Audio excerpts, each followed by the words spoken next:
Hora de conversar com Mônica Bergamo, enquanto a gente fala sobre voto impresso, recondução de Augusto Aras à PGE. Enfim, tem tanta coisa acontecendo que às vezes a gente se perde. Por exemplo, passa ao largo essa discussão sobre a independência do Banco Central, que hoje vai ao STF. E é por isso que a Mônica se debruçou sobre esse assunto e traz informações exclusivas para nós. Bom dia, Mônica. Bom dia, Megali. Aras, a gente falou antes, já previu que ele ia ser aprovado por larguíssima vantagem, como Sim, foi, né? Vamos na agora mosca, hein? olhar para Na frente, quer dizer, o mosca. Supremo Tribunal. Oi? Estamos com delay, Mônica, então acho que eu pergunto e não falo mais nada.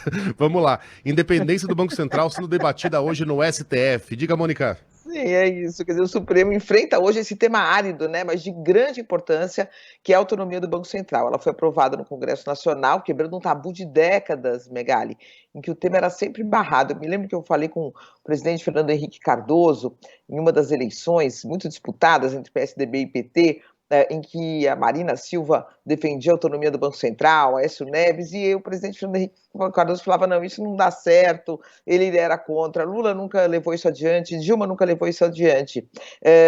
Mas no governo Bolsonaro, sim, ele caminhou, foi para frente, foi aprovado no Congresso, e o PSOL e o PT foram ao Supremo dizendo que a lei que prevê autonomia e independência do Banco Central ela é inconstitucional. O relator da matéria, Ricardo Lewandowski, já se posicionou contrariamente, mas a tendência é que essa lei, essa aprovação seja endossada pelo plenário do Supremo Tribunal Federal. É claro, né, Megali, que por ser um tema polêmico, a gente precisa ter uma certa cautela antes de dizer vai ser assim, vai ser assado, como a gente faz com outros assuntos que vão ao Supremo, mas o perfil do Supremo, que é liberal em área econômica, nos permite avaliar que a tendência é de aprovação. E quem não está gostando muito disso, parece arrependido, Megali, segundo relatos que chegaram a agências internacionais, é o presidente da República, Jair Bolsonaro.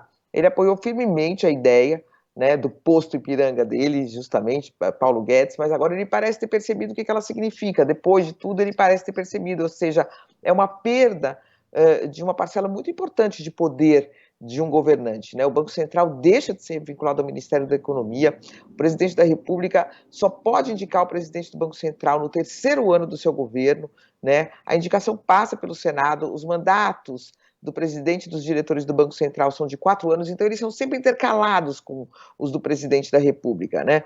O presidente da República toma posse em 2022, só vai indicar presidente de Banco Central em 2024, então a influência dele sobre as políticas monetárias fica muito,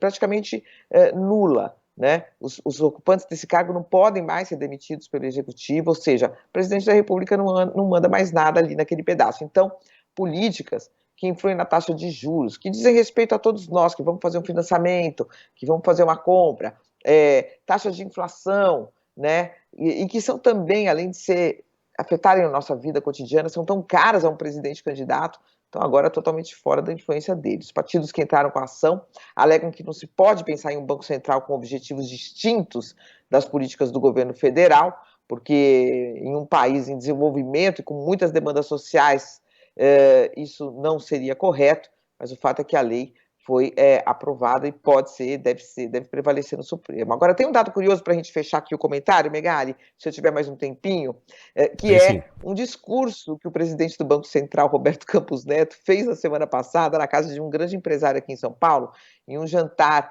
de apoio ao governo, de apoio ao ministro da Infraestrutura, Tarcísio de Freitas.